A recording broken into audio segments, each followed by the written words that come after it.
स्वागत है आपका हमारे एक नए ब्लॉग में। तो आज हम आपको एक जानकारी देंगे माघ मास के बारे में। सर्वप्रथम आप सभी को माघ मास की हार्दिक शुभकामनाएं। और माघ मास मन में आते ही शंकर भगवान की याद आ जाते हैं, क्योंकि श्रावण मास और माघ मास एक ऐसे दो महीने हैं जिनमें शंकर भगवान जी की सबसे ज्यादा पूजा होती है। और प्रयागराज में माघ मास में आजकल आप देख रहे होंगे कि वहाँ भी माघ मास का मेला चल रहा है। वहाँ पर तीर्थ स्थान में तीर्थ में लोग दान पुण्य तीर्थ में स्नान कर रहे हैं। और इस समय हम भी माघ महीने में शिव अर्चन करने के लिए आए हैं। हमने पार्थिव शिवलिंग का निर्माण किया है, यहाँ पर पूजा कर दी है। तो आप देख सकते हैं कि यहाँ पर हमने पार्थिव शिवलिंग का निर्माण करके भगवान शंकर जी को संपूर्ण विधि के द्वारा षोडोपचार पूजन करके भगवान शंकर जी का हमने अभिषेक कर दिया है। और कहते हैं कि श्रावण मास हो या कभी भी, जो ये बेलपत्र आप देख रहे हैं, एक बेलपत्र चढ़ाने का कोटि कन्या महादान, यानी करोड़ों कन्या दान के बराबर एक बेलपत्र का महत्व है। तो हमने एक बेलपत्र भगवान भवानी शंकर जी को चढ़ाया तो इसका हमें करोड़ों गुना फल मिल जाता है। तो पार्थिव शिवलिंग आजकल आप निर्माण करें, उसका पूजन करें। यदि पार्थिव शिवलिंग निर्माण नहीं कर सकते हैं तो शंकर भगवान जी के मंदिर में जाएं और भगवान शंकर जी को दूध दही घी शहद शक्कर जो भी ये सामग्री होती है, चंदन टीका इत्यादि करके भगवान शंकर का विधिवत इनका पूजन करें। ओम नमः शिवाय का जाप करें और इसके साथ साथ महामृत्युंजय जाप। और इस प्रकार से आप वेदी का निर्माण कर सकते हैं। आप नहीं कर सकते तो ब्राह्मण को बुला करके आप इस प्रकार से भगवान शंकर जी का भवानी शंकर जी का पूजन करें। आपके जन्म कुंडली में राहु केतु जितने भी अरिष्ट ग्रह हैं उनके निवारण के लिए शंकर भगवान जी की पूजा करनी चाहिए। विशेषकर इस महीने काल सर्प योग जो दोष हमारी जन्म कुंडली में होता है उसका भी यहाँ पर इस प्रकार से पूजन करके उस दोष को दूर किया जाता है।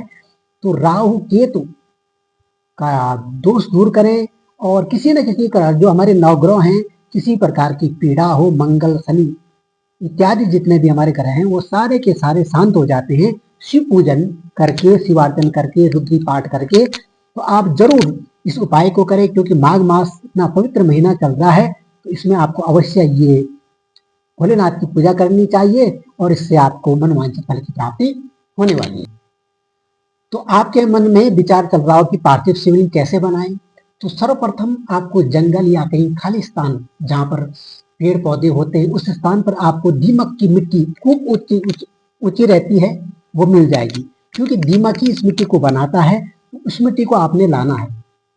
उस मिट्टी को ला करके फिर घर में लाएं, फिर उसको आपने छान करके बड़े विधिवत तरीके से उसको कूटना है, बारीक करना है। बारीक करने के बाद फिर उसको जब आप गूंदेंगे, उसको इकट्ठा करेंगे, शिवलिंग निर्माण करने वाले होंगे तो उससे पहले आपको उसमें दूध दही घी शहद शक्कर इत्यादि और जौ तिल डाल करके उसको भली भांति गूंथना पड़ता है। और बढ़िया सा उसको जैसे आपने गूथा तो उसके बाद शिवलिंग का निर्माण किया जाता है। तो इस प्रकार से आप जंगल से ला सकते हैं या कहीं वीरान जगह से आपको शिवलिंग यानी कि जो मिट्टी है वो आप वहां से ला सकते हैं।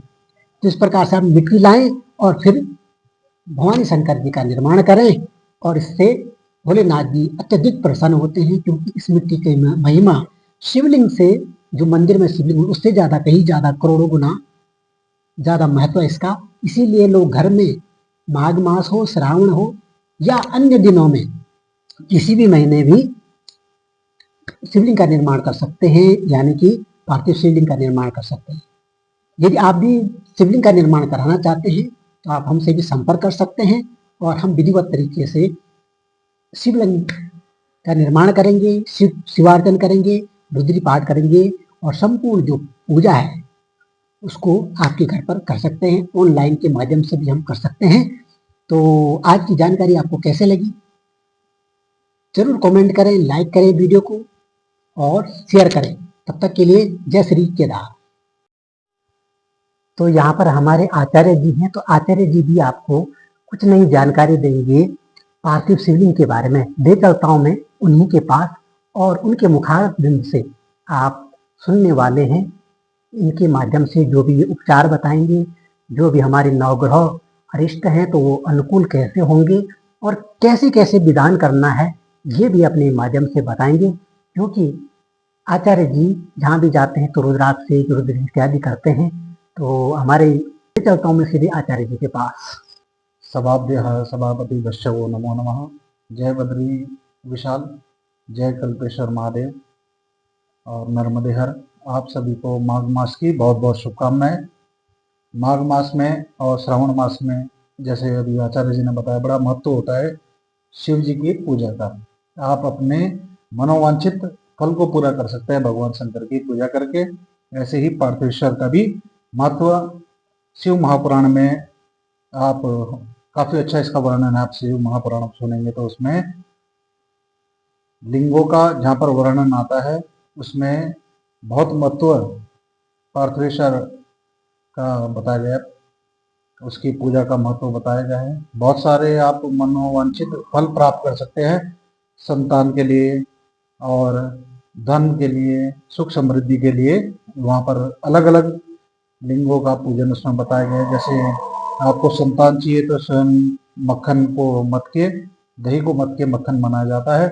मक्खन से ही भगवान शंकर का शिवलिंग बनाया जाता है और उसका पूजन करने से संतान की प्राप्ति होती है। ऐसे ही अनेकों प्रकार के लिंगों का उसमें वर्णन किया गया है कि आपकी कौन सी मनोवांछित है। चावल के आटे का शिवलिंग बनाया जाता है। मिट्टी का भी जो बताया आपने देखा है, यहाँ पर मिट्टी का हमने बनाया है, इससे बना जाता है। और इसके उपरांत भी दूध से, गंगा जल से, तीर्थों के जल से भी स्नान का महत्व है और गन्ने के रस से भी कराया जाता है, चावल से भी अभिषेक करा जाता है। तो सबका अपना महत्व है, सभी के करने की विधि है कि किस फल की प्राप्ति किस जल के द्वारा, दूध के द्वारा या किस पदार्थ के द्वारा अभिषेक किया जाता है, किस लिंग पे किया जाता है, उसकी महत्वता शिव महापुराण में बताई गई है। इसी माध्यम से यदि आप भी अपनी कोई मनोवांछित फल की प्राप्ति करना चाहते हैं तो उस विधि से आप भी शिव जी का पूजन करें, आपकी मनोकामना अवश्य पूरी होगी। ऐसी हमारी भी प्रार्थना है भगवान से और हमें दृढ़ विश्वास है कि आपकी मनोकामना अवश्य पूरी होगी और सभी की होती है। नर्मदे हर। जय बद्री विशाल, जय बद्री केदार।